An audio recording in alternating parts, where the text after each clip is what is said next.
Ok. Imagine le monde et ses milliards d'habitants. Tu le vois? Ouais, je le vois. Ok. Zoom un peu et regarde tous les continents. Tous. Ah ouais, c'est trop beau. Maintenant, imagine Chypre et traverse la Méditerranée. D'accord. T'arrives en France. Tu la vois, la France? Ouais, je la vois, ouais. Dans la France, imagine tous les départements. Tous les départements. Ah ouais, même le Calvados. Mais t'en prends qu'un. Le 91. Mais non, moi je viens du 33, Diams. L'Essonne.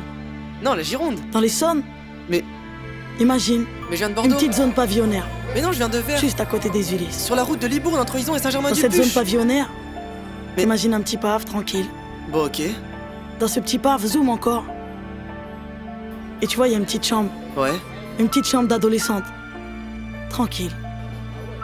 Dans cette petite chambre, au début des années 90, Mais non, moi je suis en 2000, Diams. imagine juste une petite meuf Mais je suis un mec des années 2000. qui attendait plus rien de la vie. Mais- Mais qui écoutait NTM. Mais non, Diams, moi j'écoutais pas NTM, moi je t'écoutais toi. Moi, Joey Star, il me fait peur. Moi j'écoutais quand tu fais Jeune demoiselle recherche un mec mortel et tout. Tu peux la faire, j'aime trop. Alors ouais, je me la raconte, ouais, je déconne. Ouais, non, grosse. c'est pas l'école qui m'a dicté mes cordes, on m'a dicté mes lois. Dealer. Voilà,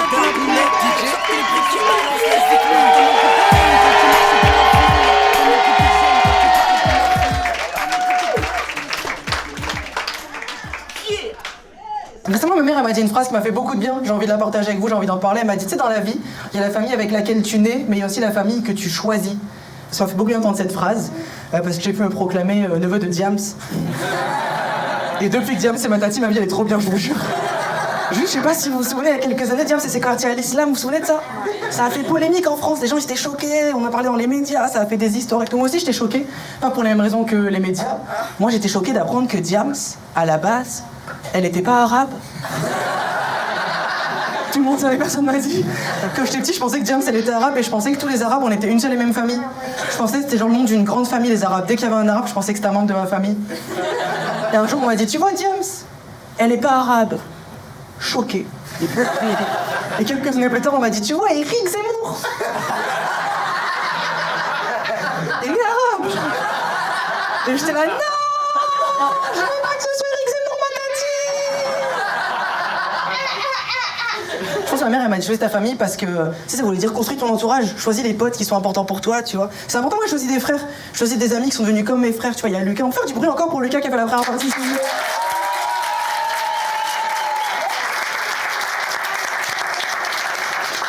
Je l'aime trop, Lucas, c'est mon ref. Vraiment, on a vécu ensemble, là, quelques temps. On est parti s'installer à Paris pour faire des blagues à plein temps. On est arrivé à Paris, au bout de quelques semaines, on a un peu galéré à trouver un appart. Au bout d'un long moment, il m'a dit, ça y est, on a enfin décroché une visite.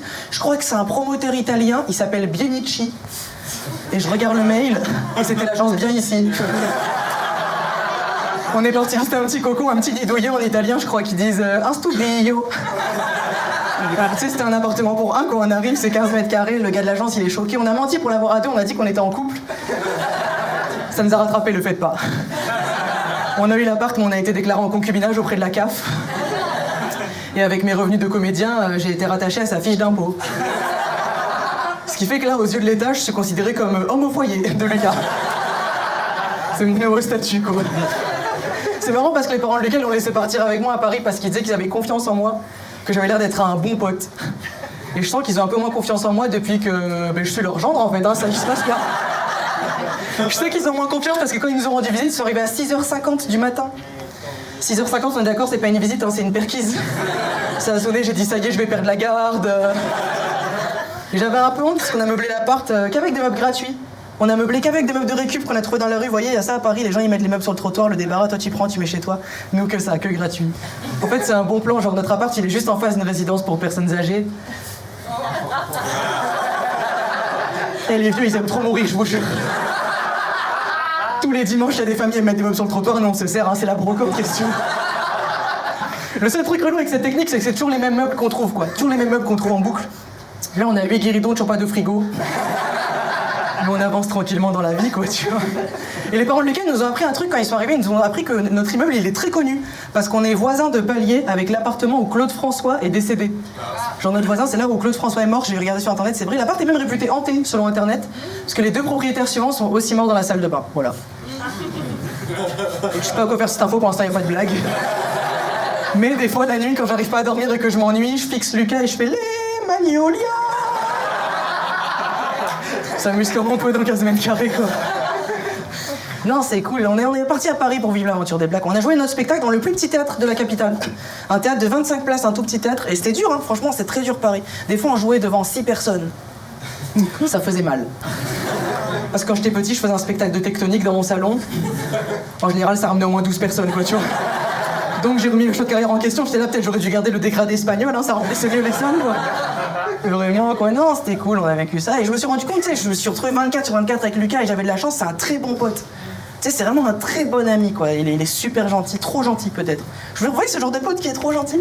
Un jour, Lucas, il m'a prêté sa voiture pour aller en boîte et j'ai fait un accident avec sa voiture et il a rien dit. Alors qu'il était passager. Mais genre vrai accident, où il y a des étincelles et tout, il y a des gens qui toquent à la vitre, ils disent ça va, je dis oh on verra après parce que pour l'instant, fiesta. Et on est parti en boîte, quoi, et dans cette soirée, j'ai vu Lucas danser. Alors que moi, un jour, il a fermé un peu fort mon coffre. J'avais le plan serré pendant 3 jours, je vous jure, j'avais le plan serré pendant 3 jours. Donc je me suis rendu compte que j'avais la chance d'avoir des très bons amis, quoi. C'est vraiment un truc, tu vois. J'ai fait un point, je me suis dit, ok, j'ai des très bons potes. Moi, je sais que j'ai des très bons amis parce qu'avec le stand-up, j'ai des potes qui sont un peu connus. Tu vois, et grâce au stand-up, j'ai plein de potes artistes. Il y en a qui avancent plus vite que d'autres. J'ai des potes très connus. J'ai un pote là, il est en train de devenir une star en ce moment. Genre, il traîne avec Zidane et tout. Il a le numéro de Zidane. Il continue de me parler. C'est un trop bon pote. Parce que même moi, quand il m'appelle, je suis là, mais appelle Zidane en vrai. Il me dit non, moi je veux rester proche des vrais, comme à l'ancienne. Je dis t'as raison, comme à l'ancienne, toi, moi et Zidane. Appelle-nous. On va voir si je vais pas traîner avec Zizou. Moi j'ai le numéro de Zidane, j'appelle plus que Zidane, hein, je crois vraiment. Il y a plus que lui dans mon répertoire. Hein. Même ma mère, je la bloque en vrai. Vraiment, je l'appelle tous les jours. Hein. Pas de raison, juste je suis un mec lourd. Un mec lourd, je suis là. Allô Zizou, tu fais quoi? Mais non, tu vas à la douche. Sans moi. Le relou par excellence, quoi, tu vois. Non, tu vois, j'ai la chance, quoi. Je sais pas, j'ai l'impression que ça sert à d'avoir d'autres potes si t'as Zidane en tant que pote, quoi. Moi, c'est ma vision de l'amitié. Moi, je me dis, si j'ai la chance d'avoir Zidane dans mes potes, je parle plus aux autres potes, quoi. C'est mon truc, quoi. Vraiment, c'est... Je peux pas faire mon anniversaire et dire, voilà, je te présente Lucas, qui est intérimaire, Jérémy, qui est plombier, et Zinedine, qui est Zidane. Je trouve l'ambiance, elle est chelou, quoi. Je vais aller plus loin, je sais pas si vous êtes d'accord avec moi. Moi, je suis persuadé d'être hétéro. Je pense que je suis hétéro, mais j'ai l'impression que sucer Zidane, c'est pas gay. Non? Je me dis, même le plus gros homophobe du monde, son fils il rentre, il dit je suis Zidane. Ah, il y a un peu de fierté quand même, quoi, tu vois. Tu sais combien de gens tous les jours essaient de sucer Zidane, quoi, si ton fils il y arrive, c'est quand même. C'est ma vision de l'amitié, pas la vôtre. Mais j'ai la chance d'avoir des très bons potes, quoi. Tu sais, je me suis beaucoup remis en question dans cette période-là. Ça m'a complexé de me dire, ouais, j'ai des meilleurs amis que moi, je suis un bon ami, quoi. Tu vois les bons amis quand ça va pas, quoi. Moi, j'aimerais trop être ce pote à qui on peut se confier, à qui on peut dire quand ça va pas. Moi, des fois, j'ai des potes, ils me racontent leurs soucis, je suis là, ah ouais. Oh. Je me sens un peu comme un CPE un peu nul. Je sais pas si vous vous souvenez, le CPE du collège, quand tu lui confies tes soucis, c'est la pire personne. Il trouve jamais les mots, tu peux aller voir le CPE, tu dis oui, il y a des harceleurs, il y a des racketteurs, il dit il hurlait. Il passe à autre chose, tu comptes avec ça, quoi, c'est fou. J'essaie d'être là pour mes potes, quoi, tu vois, j'arrive pas, je suis là, mon pote, il me dit oui, je suis en train de perdre mes grands-parents, ils vont nous quitter, je sais pas comment les accompagner à la dernière étape. Je dis il hurlait. Je me suis dit peut-être la meilleure chose à faire des fois, c'est juste d'être là. Des fois, il n'y a pas besoin de trouver les mots, il y a besoin de rien dire, juste faut être présent, quoi, tu vois, c'est juste ça, être présent physiquement. Je suis restée chez lui pendant 5 jours. Et on n'a pas parlé de ce qui allait pas, quoi. On a fait des balades, je lui ai fait à manger, je l'ai pris dans mes bras. Au bout de 5 jours, il m'a dit Kémil, j'aime bien toutes ces attentions, mais je crois que je te vois plus comme un ami. Et j'étais là, genre, wow, peut-être qu'on aurait dû dialoguer en fait, hein. Tu sais, je me suis justifié, j'étais là, non frère, je te sors, je te câline, je te nourris, on est plus sur un animal de compagnie, hein, t'inquiète, quoi. Tu sais, parce que moi, j'arrive pas à communiquer, ok? J'arrive pas à... Tu sais, j'ai l'impression que... Pourquoi on doit trouver les mots, parler quand ça va pas, alors que quand ça va, on accepte de juste vivre le moment, on se comprend à un regard. Mes amis, je les comprends à un regard, quoi. Tu vois, mes condoléances, elles sont dans ce regard, quoi. Je sais pas dire désolé, je sais pas dire pardon. Par contre, je viens chez toi, je te fais à manger, on regarde Titanic, on se met en cuillère, ça va très vite, ça va très vite. Et aussi, j'ai un vrai problème, c'est que ma manière à moi de dédramatiser les choses, c'est de faire des blagues. Ok, c'est mon truc à moi, mais ça va pas pour tout le monde, quoi. Tu sais, il y a des gens, des fois, c'est pas le moment, des fois, je sens que c'est des blagues pas bien choisies, je suis lourd, quoi, tu vois. Là, récemment, cette année, j'ai un pote qui allait pas très bien, ok. Il a eu des gros soucis de santé, il était à l'hôpital et tout, et j'avais peur qu'il meure. Parce que j'avais peur de faire un discours à l'enterrement. En fait, je juste parler près d'un cercueil. J'ai trop peur d'arriver près du cercueil et dire non, voilà, t'étais mon gars. Tu seras toujours là près de moi et tout. Mais c'est quoi cette cravate? Oh mon gars, t'es mort, tu cherches un CD, il faut me dire là carrément. Qui l'a sapé comme? C'est vous madame qui l'avez habillé comme? Non, on en a fait des sorties en boîte, mais là elle va se rentrer dans les portes du paradis hein, quand même. Hein. C'est pour l'éternité, vous l'avez sapé comme un vendeur de chez Darty. Tu sais, j'appréhendais vraiment quoi. Je passe du temps avec ce pote qui va pas bien, ok. Et on dort dans le même lit, on est dans son appartement et tout. On dort, il a un clic-clac, on dort dans le même lit. À un moment, vers 4h du matin, je sens qu'il tourne en rond. Il arrive pas à dormir, il va pas bien, et je me dis, c'est le moment, on va devoir avoir une conversation de 4h du mat, c'est une vraie conversation sérieuse. Et moi, j'appréhende, on est dans le noir et tout, et je me dis, c'est le moment, je me lance. Je dis, écoute, t'es mon ref, je suis là. Il me dit, je sais, ça fait 5 jours que t'es dans mon lit. Je dis, non, mais frère, je t'aime, quoi, je pourrais. Pour toi, je pourrais déchirer mon slip. Et je sais pas ce qui m'a pris. Sans raison et de manière pulsionnelle pour le faire rire. J'ai déchiré mon slip. Et il y avait une ambiance pesante, un peu comme là, tu vois. Tu sais, il est 4h du matin, on est dans le noir, j'ai les deux mains sous la couette avec mes 2 bouts de slip et je me dis, mais qu'est-ce que je viens de faire? Et là où je sais que c'est mon frère, c'est qu'il y a juste eu un long silence. Et d'un coup, j'ai entendu un deuxième. Oui, il avait déchiré son slip.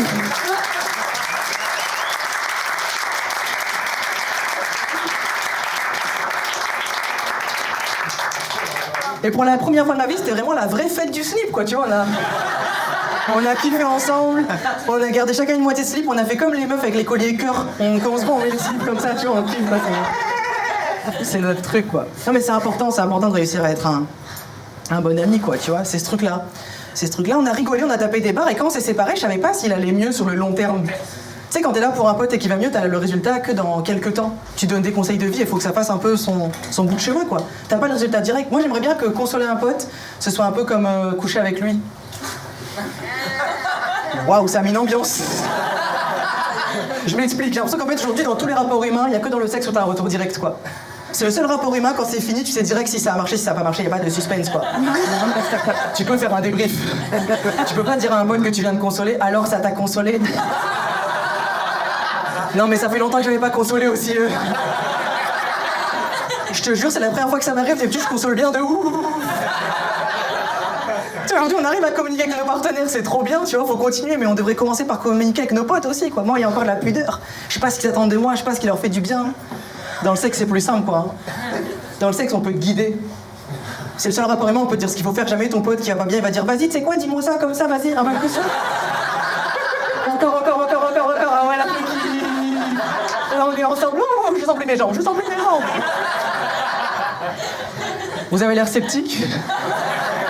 Mais s'il y a une morale à retenir de ce spectacle, c'est vraiment celle-ci, quoi. C'est choisissez votre famille et baisez-la. Non, je rigole.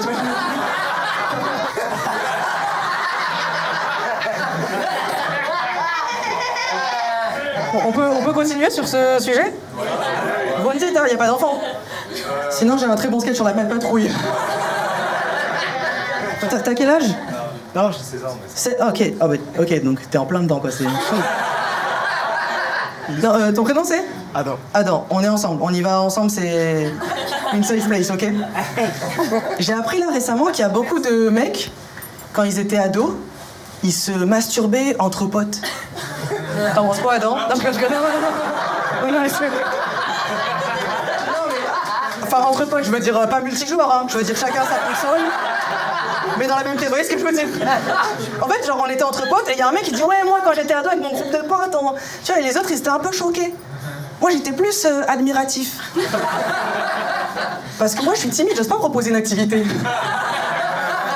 Eux dans leur groupe, il y a un mec, il a des couilles de ouf, quoi.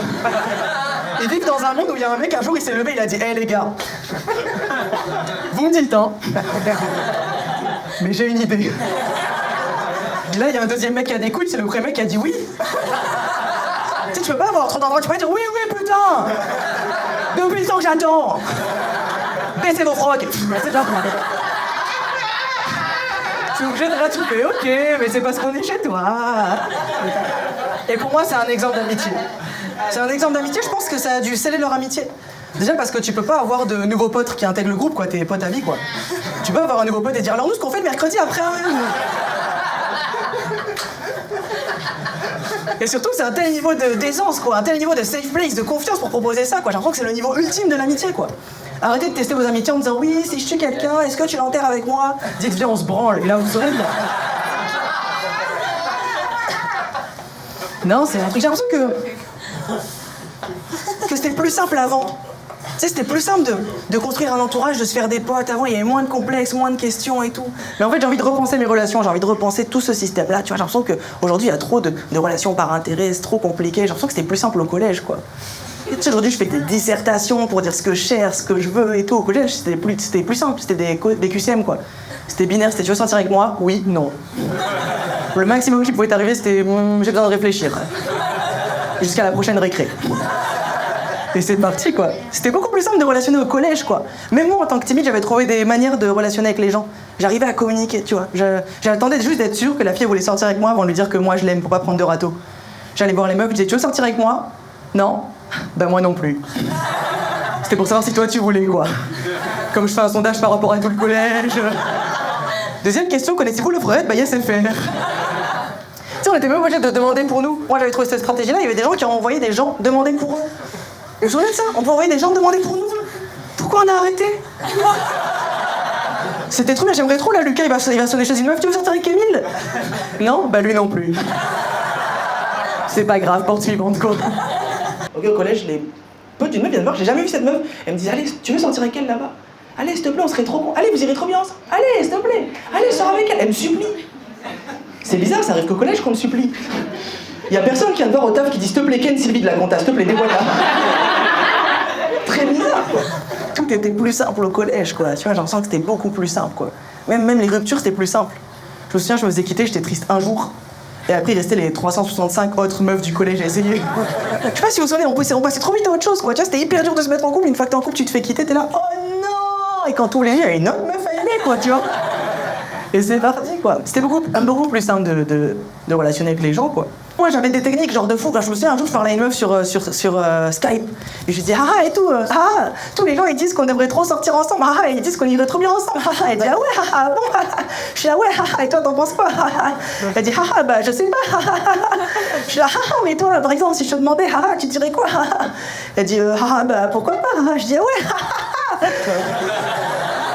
Tu veux sortir avec moi? Elle dit, oui, ok. Plus de genre. Et c'était parti, quoi. C'était beaucoup plus simple de communiquer au collège, quoi. C'est vraiment ce vrai truc, quoi. Les relations étaient plus simples. Plus tu grandis, plus c'est compliqué, quoi. Plus tu grandis, plus ça se complique. Et récemment, j'ai vécu une rupture. Et à la base, je restais en bon terme avec la meuf, ok, parce qu'on est mature. Et moi, j'ai une mère qui est très protectrice et un peu moins mature que moi. Et ma mère, quand elle a appris ce qui se passait, elle voulait se battre. Et j'ai dû calmer ma mère d'une bagarre. Tu sais, j'étais là, arrête, maman, c'est ridicule, tu vas pas te battre avec une fille de 20 ans. Elle m'a dit, ouais, t'as raison. Elle est pas de mon niveau. Je vais me battre avec sa mère. Waouh! Et nos mamans, elles se sont embrouillées. Ça veut dire, nous, on est en bon terme, nos mamans, tu sais, embrouille de daronne, quoi. Elles devaient s'envoyer des menaces sur Pronote, je sais pas, tu vois. À base de, ouais, tu sais pas qui je suis. Non, ma grande, c'est toi qui sais pas qui je suis. Ah ouais, viens sur le parking du Leclerc de Saint-Médard-en-Jalles. On va voir si t'as la boca. Et moi, j'avais peur parce que je connais ma mère. Ma mère, elle a grandi en banlieue et pendant longtemps, elle faisait de la boxe, ok? Tandis que l'autre maman, la maman adverse, elle faisait de la Zumba. Ma mère, elle a déchiré, je le sentais bien, quoi. C'était évident, quoi. J'ai toujours su que ma mère était surprotectrice. Quand j'étais petit, en CP, je faisais du judo. Et un jour, ma mère, elle a arrêté de m'emmener au judo parce qu'elle disait que je me faisais trop niquer. Ce sont ses mots. Les mots d'une mère déçue, visiblement. Tu sais, elle arrête de m'emmener au judo, je dis pourquoi on n'y va plus? Elle me dit, je vais être honnête avec toi. Chaque fois que je t'emmène, tu te fais niquer. Même les fils de Nathalie te niquent, c'est la honte. Et moi, tu me connais, j'ai de l'ego, je suis obligé de fracasser Nathalie pour te manger après. Je l'aime trop, ma mère. On a vécu des ruptures en même temps. Avec ma mère, on s'est retrouvés à beaucoup traîner ensemble. On s'est rencontrés à ce moment-là. J'ai beaucoup traîné avec ma mère et son groupe de copines. Tu sais, on était très proches, peut-être un peu trop proches d'ailleurs. Parce que je crois qu'à un moment, j'ai intégré le groupe de copines. Vous me dites, il y a des signes qui ne trompent pas. Moi, je l'ai su quand elles m'ont mis dans le groupe WhatsApp, soirée entre filles. Et tu sais, on s'est retrouvés à sortir avec ma mère et ses copines et tout. J'aime bien, quoi, tu vois. C'est un peu bizarre parce que je suis le plus mature du groupe. Ça veut dire qu'on sort et je les surveille, tu vois. Genre, je regarde avec qui ma mère elle traîne, je veux pas qu'elle ait des mauvaises influences ou des mauvaises fréquentations, ça va très vite à cet âge-là. Dans le groupe, il y a des engraineuses. Il y a Sonia. Sonia, c'est la de rebelle du groupe, j'ai pas confiance en Sonia, je vous jure. Des fois, ma mère, elle dit, je me sens pas trop bien. Sonia, elle dit, viens, on sort, on va se changer les idées. Et moi, je suis pas serein. Effectivement, j'ai raison, la dernière fois qu'elles sont sorties se changer les idées, quand elles sont revenues, ma mère, elle s'était faite tatouer. Des sourcils. Alors, des sourcils sur les sourcils, le truc de maquillage, hein. Elle est pas venue avec 2 traits sur le bras, t'as vu, c'est le sourcil à Raymond Domenech. Je sais que c'est Sonia qui l'a engrainé là-dedans. Et en même temps, je me dis, ça me fait du bien, tu vois, de voir ça. Ça me fait du bien de traîner avec ces filles-là. Récemment, j'étais avec mon pote qui allait pas trop bien, je savais vraiment pas quoi faire. Je l'ai emmené se faire tatouer les sourcils direct. Je sais pas s'il va vraiment mieux, mais on a mis une forme de sourcil grave heureux. Il est heureux toute sa vie maintenant. Ben oui, le temps content. Tu sais, ça m'a beaucoup appris, quoi. Je me suis retrouvée pendant des soirées avec ma mère et tout, jusqu'à 4-5 heures du mat, quoi. C'est à ce moment-là qu'on a beaucoup communiqué, quoi. Tu sais, elle m'a dit, c'est à ce moment-là qu'on a beaucoup échangé des phrases un peu inspirantes, quoi. C'est à ce moment-là qu'elle m'a dit, choisis ta famille. Elle m'a aussi dit une phrase, à un moment, je lui confie tous mes soucis, et elle me dit, hey, fais confiance à la vie. Et je trouvais que c'était une belle manière de dire, ça y est, tu casses les couilles, en vrai. Mais moi, j'en ai fait une seule même phrase, tu vois, qui est choisis ta famille et fais confiance à la vie. Tu sais, ça veut dire un peu, si tu construis bien ton entourage, ça va rouler, quoi. C'est devenu un peu ma phrase rassurante que je sors aux gens quand ils vont pas bien, tu sais. Je sais pas si vous avez un peu une phrase rassurante qu'on sort un peu comme ça. Le seul truc avec ce truc-là, c'est qu'il faut se souvenir à qui tu l'as dit. Si ton pote y a pas bien une deuxième fois, t'es juste un mec avec une phrase comme ça. Il y en a parmi vous qui ont des phrases un peu rassurantes qui veulent partager avec nous? Non. Un dicton, peut-être. Une fable de La Fontaine. Quelqu'un veut pitcher un épisode des Mini JC? Vas-y, dis-nous. Rien n'est impossible à qui ose, rêve, travaille et n'abandonne jamais. Rien n'est impossible. Rien n'est impossible à qui ose, rêve, travaille et n'abandonne jamais. Mais c'est dans un film, ça? Oui. C'est dans quoi? C'est dans un film de Xavier Dolan, je crois. Ah, mais oui. Mais c'est bien, hein, parce que je vous dis ça parce que la dernière fois, il y a quelqu'un qui a dit une phrase qui a dit le meilleur moment pour planter un arbre, c'était à 20 ans. Le deuxième meilleur, c'est maintenant. C'est beau. On était trop émus. Je suis rentré, j'ai tapé la phrase sur Google et c'est Shrek 2. Je peux vous dire les autres phrases qu'il y a eu aussi. Je peux vous dire vite fait le top des phrases qu'il y a eu. Il y a eu celle-là, il y a eu... si la vie est une pute, fais en sorte qu'elle te suce. Timéo 4 ans. Voilà, on a plus les comics. J'aime bien, c'est un peu le moment du spectacle où je dis, je demande des phrases aux gens, tu sais, je les note, après je les ressors au spectacle suivant en faisant croire que c'est de moi, quoi. J'aime bien ce moment. C'est un carnet dans lequel il y a plein de trucs, quoi. Il y a plein de trucs, juste des blagues, des trucs. Ah, ça, c'est un quiz pour savoir quel personnage du spectacle vous êtes que j'ai fait. Un peu comme dans les magazines des années 2000. Je sais pas si vous voyez les tests de personnalité. Mais tiens, par exemple, aux 10 derniers anniversaires de Kémil, vous étiez réponse A là, réponse B pas là. Voilà. Ah, bah, t'es mon daron. Allez.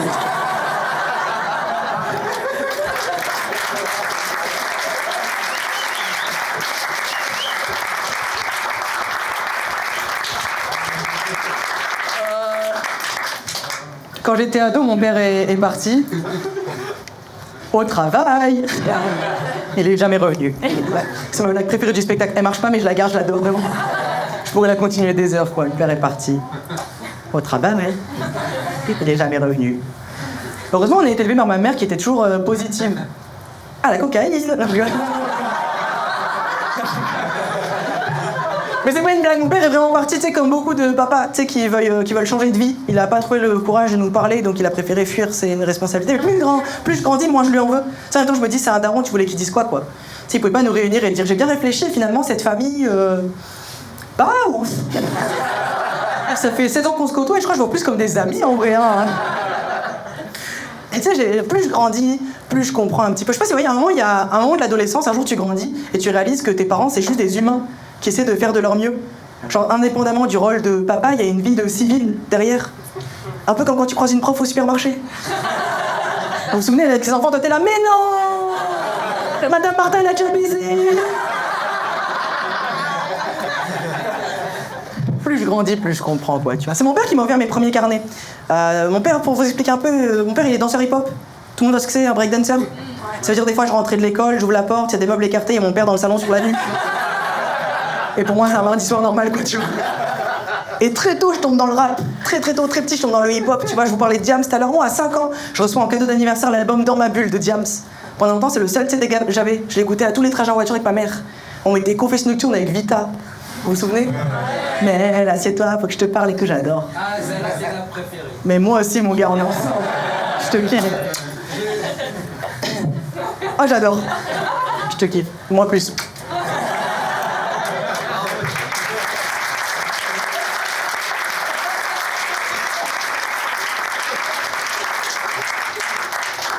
On écoutait tout le temps ce son. Dans la voiture avec ma mère, on le mettait à tous les trajets en voiture. Tu sais, on écoutait ce son-là. Ça veut dire mon plus grand moment de complicité avec ma mère quand j'ai 5 ans, c'est quand on est ensemble dans la voiture et qu'on crie en chœur « Il doit se baiser, c'est notre chienne !» Drôle d'enfance, hein. J'ai grandi là-dedans. Mon anniversaire de mes 6 ans, il est spécial aussi. Mon père, il vient me chercher la veille de mes 6 ans dans mon lit. Il me dit, dors pas tout de suite, j'ai une surprise pour toi. On se relève, suis-moi. Je me relève, on monte dans la voiture, on commence à rouler comme ça longtemps de nuit et je me dis, waouh, soit on va à Disney, soit c'est un kidnapping. Et en fait, on mène à un concert de rap, on mène au concert du rappeur Cynic. C'est mon cadeau d'anniversaire. Ouais. Ça veut dire que j'ai 6 ans. Il n'y avait que le lendemain. Et je suis en pyjama. Au milieu des pogos et des vapeurs de shit, quoi. Le kiff, premier concert de rap de ma vie, j'ai pas les codes, je me mets un peu dans l'ambiance, je suis la foule. Il y a une première partie, peut-être vous connaissez, c'est un rappeur qui s'appelle l'Algerino. Je sais pas si vous connaissez l'Algerino.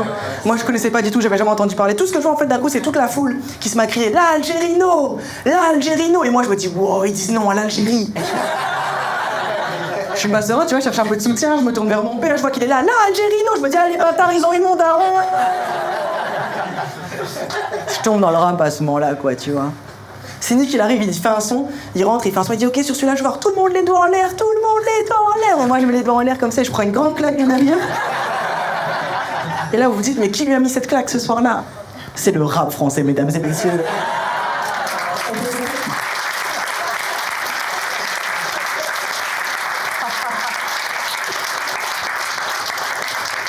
Et à ce moment-là, je découvre un nouveau moyen d'expression. Je découvre qu'on peut poser des mots sur des trucs que tout le monde vit.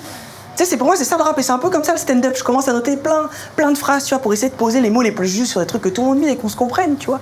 Je me dis peut-être c'est comme ça qu'on peut avancer ensemble, quoi. Et j'ai écrit un spectacle, et c'est ce que je voulais vous présenter ce soir. Et comme chaque soir, j'aimerais finir en dédiant ce spectacle à une personne de ma famille qui m'a élevé, qui m'a vu grandir et qui verra sans doute jamais ce spectacle. Diams.